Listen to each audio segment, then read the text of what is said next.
Okay, update. So now I'm at the point where the boat is clean for the most part. All the screws are out. All the decking is out, including those floor joists. And I found some pieces of oak that are part of an old flooring system that weren't being used. They were scrap. But it's nice, good, hard, tight wood with good grain.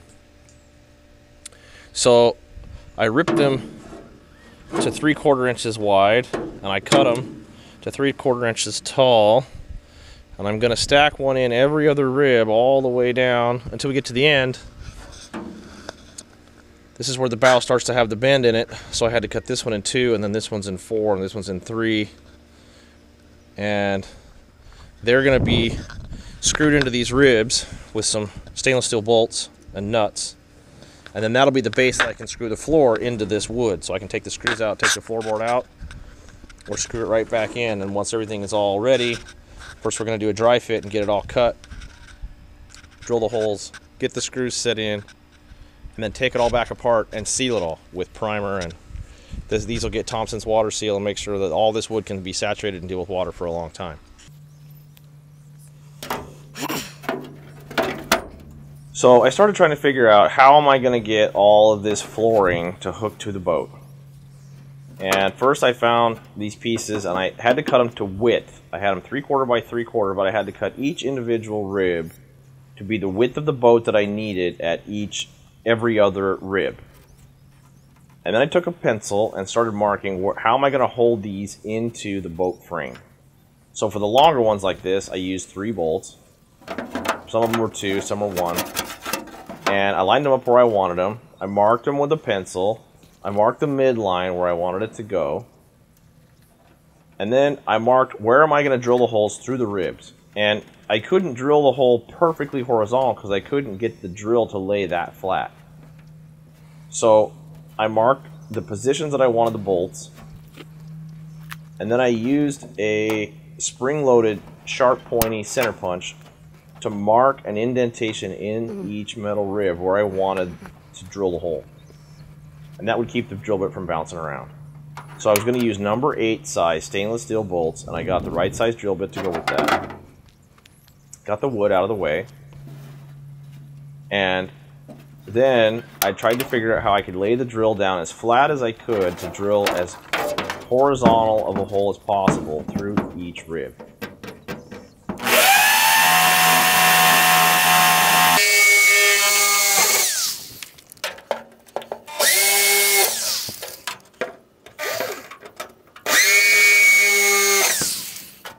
Okay, and then I knew if I had the wood in there and tried to drill the holes in the wood at the same time, it wouldn't be level. It would come out lower on one side than it went in the middle.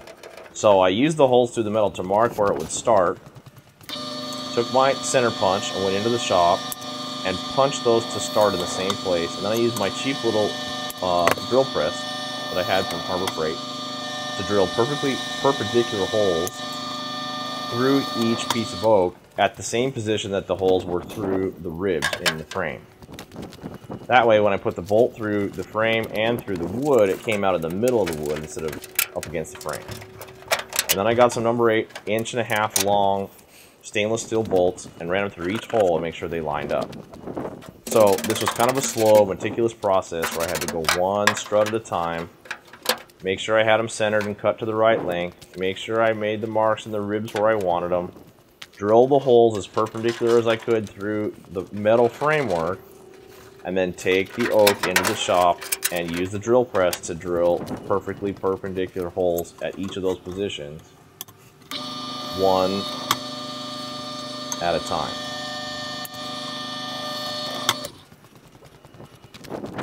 Then I would get the bolts, make sure they lined up, and make sure each one was going to be able to lock into the frame in a way where it absolutely cannot move, and it was going to be a good support structure for the floor.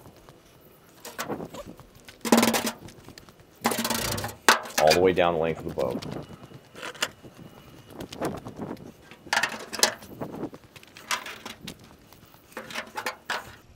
Okay.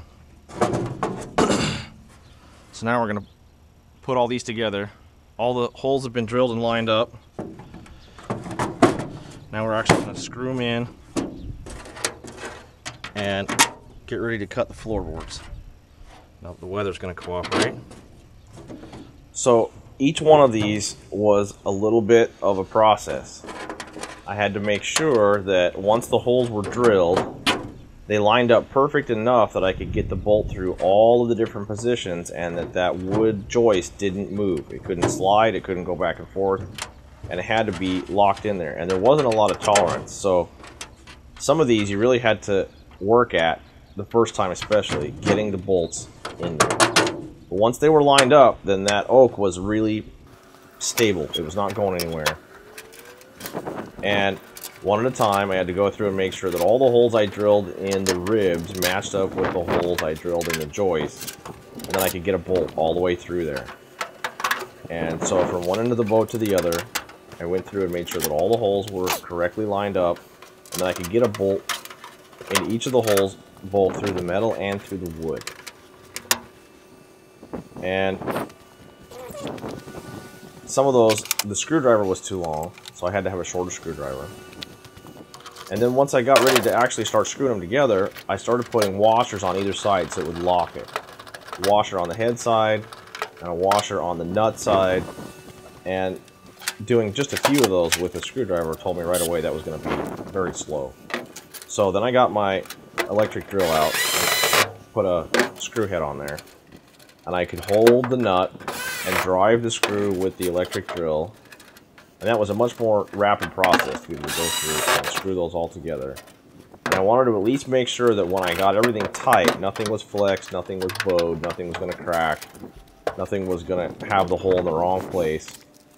There was one set that needed to have a bigger washer because there was a groove in the wood, and the little washers were slipping in there. So I put a bigger washer on those.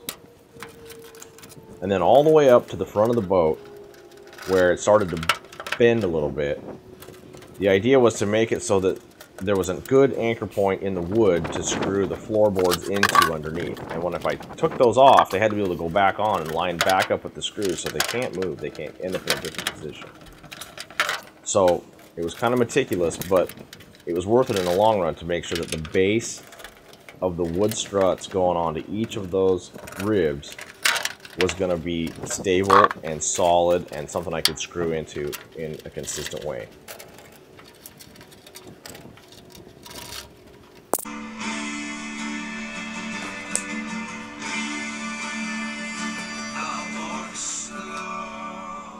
Then the next part of the process was, once I knew that all the ribs and all of the joists had been drilled and everything was going to line up correctly, it had to be set up in a way where that if there was water in the bottom of the boat, that wood isn't going to rot out.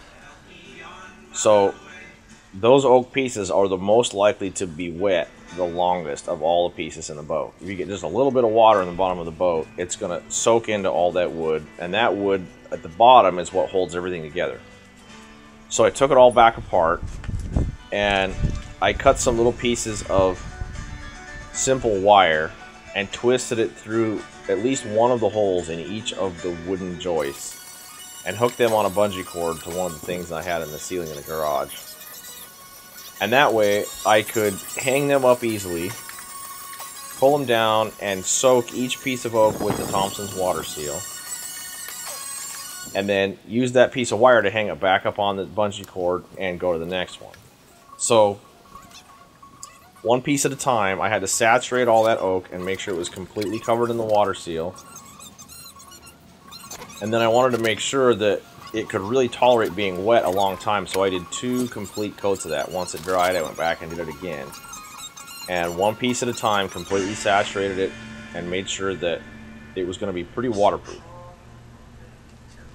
Then, once these were all dry, I would be ready to screw them back into the boat and have them permanently set up to be the base for the floorboards.